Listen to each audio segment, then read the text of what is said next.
हमारे अपलाइन हो या अगले के अपलाइन हो या किसी के अपलाइन हो, उनको अपने लीडर अपने टीम वालों के साथ खड़ा होना चाहिए। इस लड़ाई का समाधान एक साथ निकालिए। ये नहीं है कि आप लोग कोई कहीं चले गए कोई कहीं चले गए, गलत है। क्योंकि तुम लोग इधर उधर हो रखे हैं, कहीं तुम्हारा लापता हो रखा है, कहीं तुम दर्शन नहीं दिखाई दे रहे। इस जैसे अभी भैया ने बोला है, नाम तो मैं नहीं जानती हूँ पर लेकिन उन्होंने बहुत अच्छी बात बोली है कि घर में हमारा काम सभी का है, क्योंकि लेडीज का काम सुबह से शाम तक खत्म नहीं होता है। इसके बाद में हमें ये शिफ्ट करना चाहिए, इसलिए हमारा 5-6 दिन बाद हमारा शिफ्ट पड़ेगा। ये सबसे अच्छी बात बोली है उन्होंने। सबको एक दिन तो सब लोग आते हैं, तो इसमें हम लोग सभी एक सलाह मशवरा लेके और अपने शिफ्ट बार लगा देते हैं। चाहे हमारी हफ्ते में बारी आए, चाहे हमारे 2 दिन बाद आए, चाहे 3 दिन बाद आए। बहाने वाला से हूँ और मैं भी एक जो हमारी सोसाइटी है अलग उसकी पीड़िता हूँ। मैंने भी सोसाइटी में जो है 3 साल तक जैसे मेरा मैच्योरिटी का टाइम आया तब तक जो है ये सारा अपना काम समाप्त कर चुकी। सभी लोगों से यही कहूँगी कि सब यहाँ पे जो भी आए हैं सब अपने ही लालच से आए हैं। आज भले हमारा परिस्थिति विपरीत हो चुकी है, हम एक दूसरे को टारगेट कर ले, तो मैं सभी से चाहूँगी कोई किसी को टारगेट ना करे। हमारी लड़ाई अब एक लड़ाई लड़ी जाएगी और हम सच्चाई के लिए हमें किसी भी हद तक अपना वो जाना पड़ेगा। तो हम सब एकजुट होकर हमें इस लड़ाई में जीतना है। अगर हम एक दूसरे का यहाँ पे वो करेंगे, पर्दाफाश करेंगे, तो ये हमारी लड़ाई कहीं ना कहीं टूट जाएगी, घर जाएंगे, तितर जाएंगे। और परिमला दीदी और सरस्वती दीदी कभी हमारा साथ नहीं देंगे जब हम लोग इस तरह की आपस में ही लड़ाई लड़ते रहेंगे। तो मेरा सभी से ये है अनुरोध कि आप लोग जिनको भी टारगेट कर रहे हैं, सीबीआई जांच चल रही है, आप बिल्कुल निश्चिंत होकर रहिए।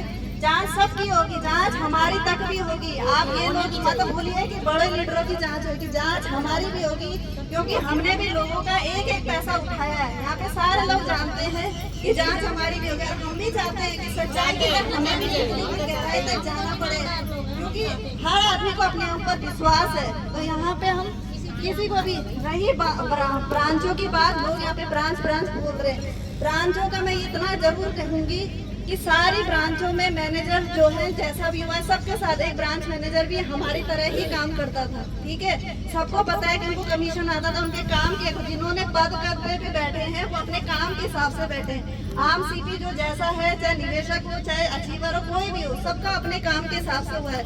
लेकिन जो भी गद्दारी हुई है, जिसने भी की है, सीबीसीआईडी जांच हम मांग रहे हैं वो होनी चाहिए। आप लोगों को पता है कि हमारा यहाँ पे जो है एटीएम भी था, एटीपी के तहत हम लोग आते थे। सबने देखा होगा कि एटीएम का फायदा भी लोगों ने उठाया, मैंने खुद उठाया। मेरा अकाउंट पीएनबी का, मैंने हमेशा यहाँ पे कैश जमा होता था, सारे लोग जानते।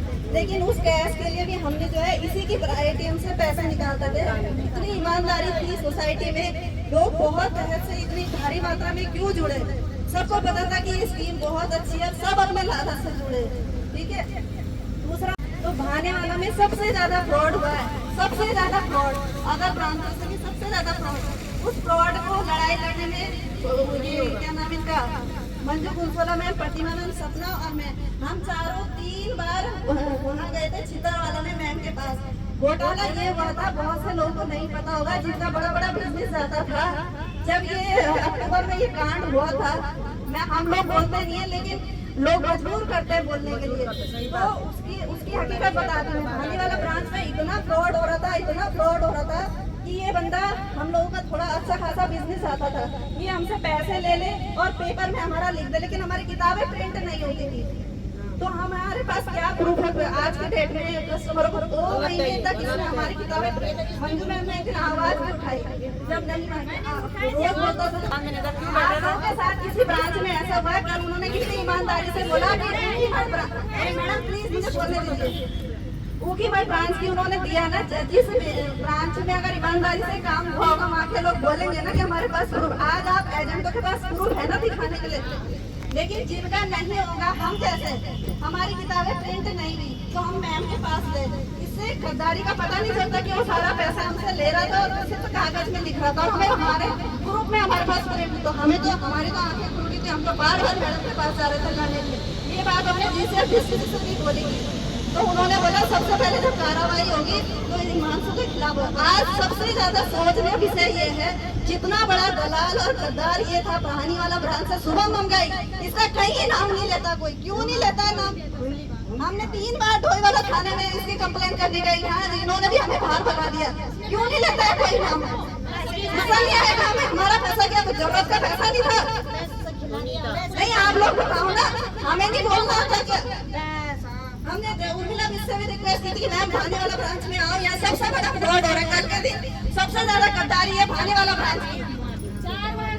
सुबह मंगाई का कहीं नाम नहीं है, उसको फोन उठा दो वो फोन नहीं उठाता है। वो आज तक कहीं भी किसी इंसान ने, अगर मैं झूठ बोल रही हूँ 1% भी, कोई भी हमें हाथ खड़ा करके बोल दे कि हमने सुबह मंगाई को देखा है, आप सब बोल सकते हैं। मैं बोल रही हूँ लड़ाई लड़नी तो सबकी लड़ाई लड़ो, इसमें रास्तों में लड़ाई। लेकिन वो बंदे की जांच पड़ताल नहीं, आगे आने के लिए बोले, आगे आने के लिए सर हम भी डिमांड कर रहे हैं कि आए वो हम तो कह रहे सुबह मंगाई को भी लेके आओ। लेकिन मैं सभी महिलाओं से आज के बाद आप जो भी यहाँ नारेबाजी करें, सुबह मंगाई का नाम इंटरनेशनल लेवल तक जाना चाहिए कि सबसे बड़ा गद्दार निकला सुबह मंगाई। सुबह मंगाई का नाम देने से क्यों डरता है कोई? सारे ब्रांच मैनेजर को जूते मारो, ये करो वो करो, उसका नाम क्यों नहीं आ रहा है? क्या कारण है कि सुबह मंगाई का नाम नहीं आ रहा? सबसे ज्यादा फ्रॉड किया उसने, हमने देखा ना फ्रॉड हो गया। हम 4-5 महीने कैसे रोते भी लगते, छितर वाला जाते थे। ये बातें किसी को नहीं पता है, किसी को भी नहीं पता कि कितना बड़ा फ्रॉड चल रहा है आने वाला ब्रांच देखो, यहाँ के ब्रांच देखो, वही तो कहना है आपके पास, हमारे पास नहीं है।